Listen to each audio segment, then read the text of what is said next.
is William Wilberforce. I'm an English social reformer who tackled such daring subjects as morality, Christianity, and most importantly and most significantly, slavery.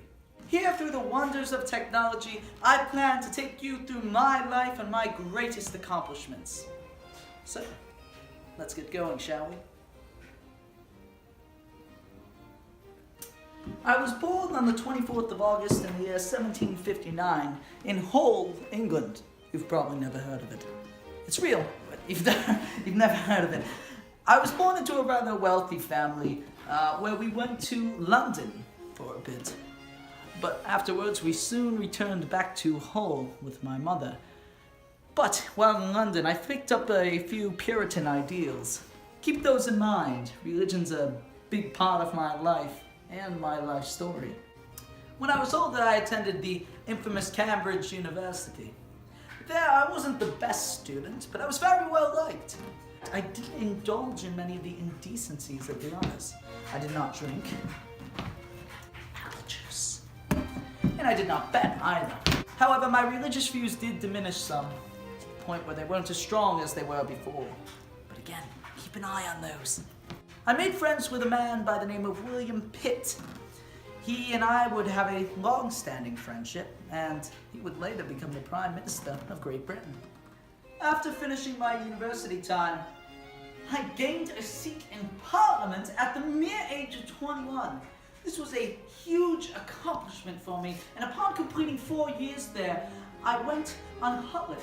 There, after so many talks, I regained my religious values.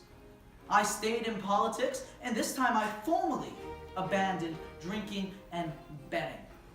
Also, while in politics, I started to preach some religious values as well, at the suggestion of my mentor, John Newton.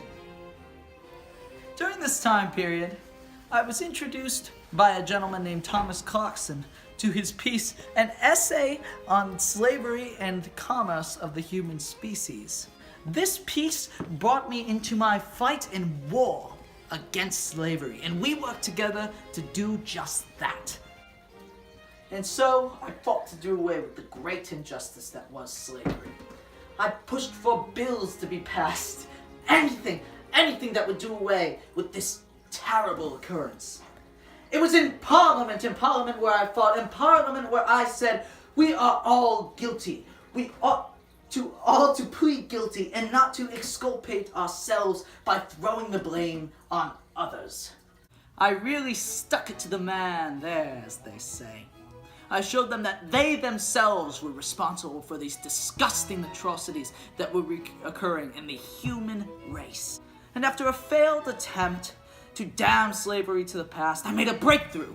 In 1807, the Slave Trade Act was passed, making the trade of slaves illegal. It was a major improvement on a bill that had been passed in 1792 in the House of Commons, putting a gradual end to slavery. Trading of slavery, that is. This act only made the trading of slavery illegal, not the ownership or enslavement of human beings. And yet another even bigger breakthrough, the Slavery Abolition Act.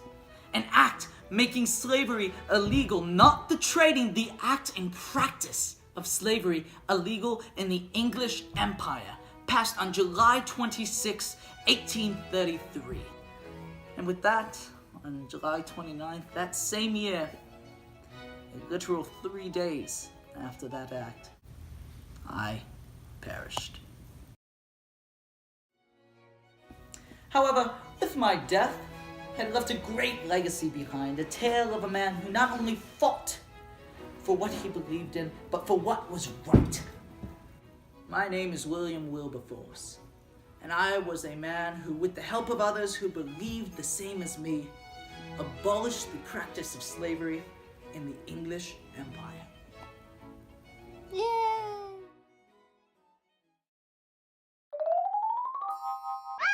I was born on the 24th of August, 17 forgot the date. Too long. Much too long on the clock. No, it's not. You're not ending it. You haven't ended it. Jay Leno. I feel like I look like Jay Leno. I look more like Jay Leno than Jay Leno looks like Jay Leno.